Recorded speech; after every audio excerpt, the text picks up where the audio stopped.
Hello everybody, Toby here again with a 216 auto restoration, 1968 Corvette.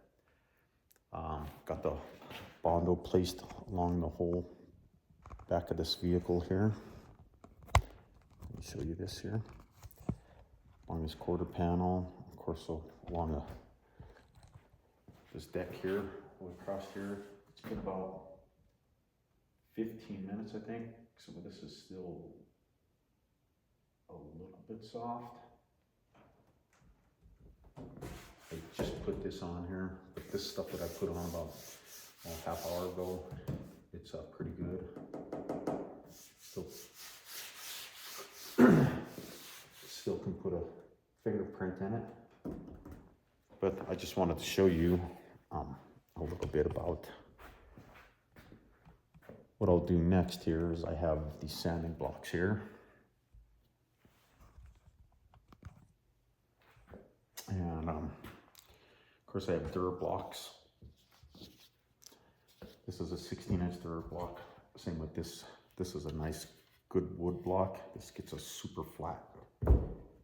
No flex at all in this one. This one definitely has a lot of flex in it.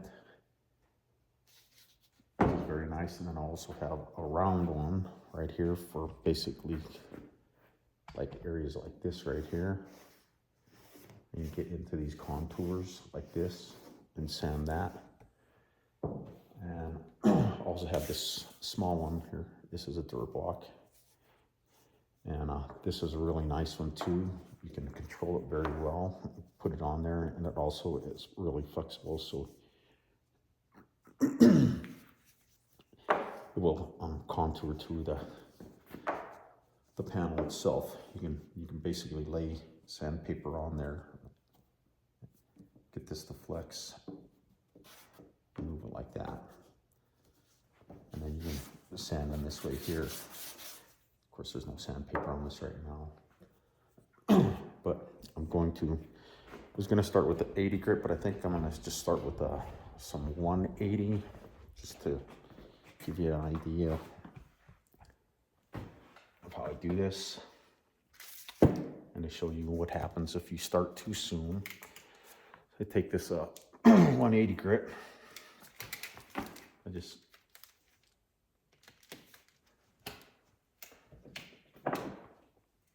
lay my block on top of the sandpaper here.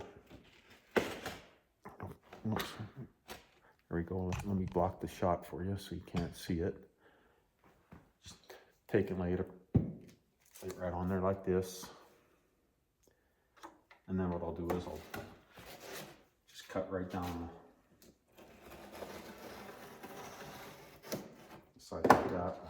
I'm gonna have another piece ready for me. And so this piece is ready to go.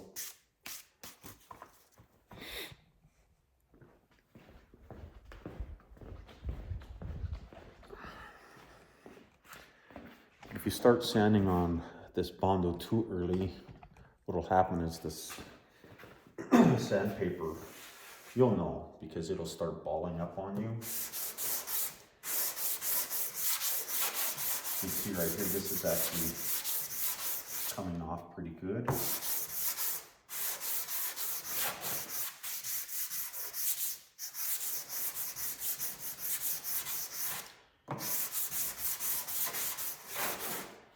Down here, this stuff is a little fresher.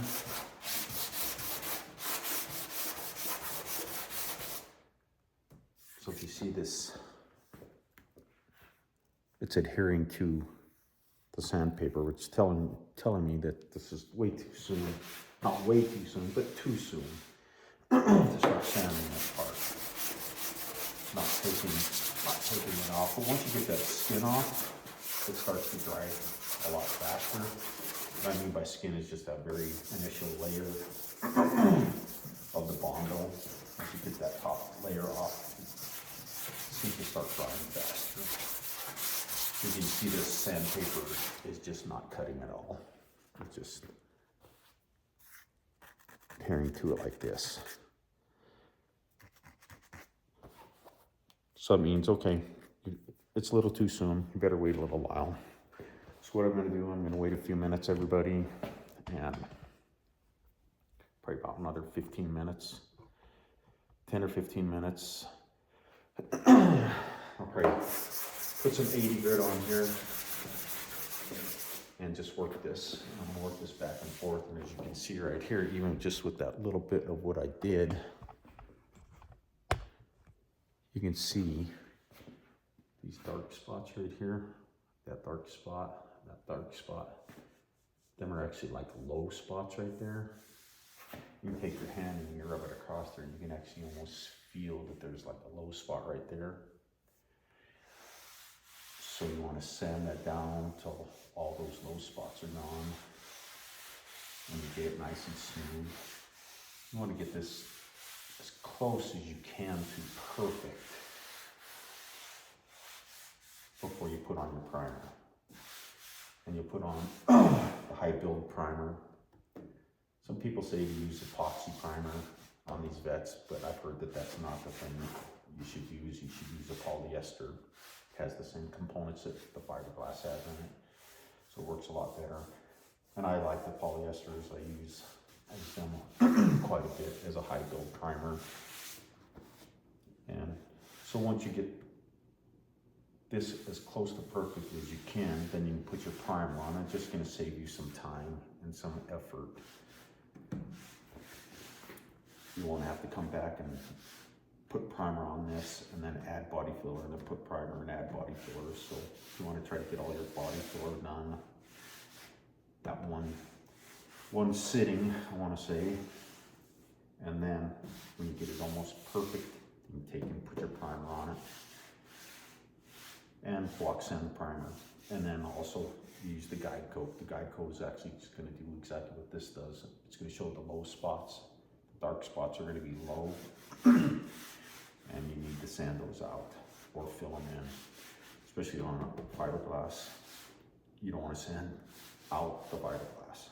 You want to sand the bondo, but not sand into the fiberglass, because you will be removing material from the vehicle. As in metal, if you're sanding on it, once you hit the metal, you'll know, okay, that's when you need to stop and add more filler, because you're going to be sanding on the metal on this side and on this side. And then you're going to have a low spot here, and you really ain't going to be able to go any further. So you're going to have to add more material to it to get it basically a hump like this, and then you sand it down and get it nice and smooth. Anyway, I hope I explained that as best as I could anyway. It'll be a little better once, a little bit easier to understand once I start sanding it and showing you how I go about doing that. But anyways, I just wanted to give you an idea of how I get going on this. So I'm going to continue sanding here in a few minutes, and I'll update you with my progress. But everybody, thank you for watching. Toby here with the 216 Auto Restorations. Talk to you soon. Take care.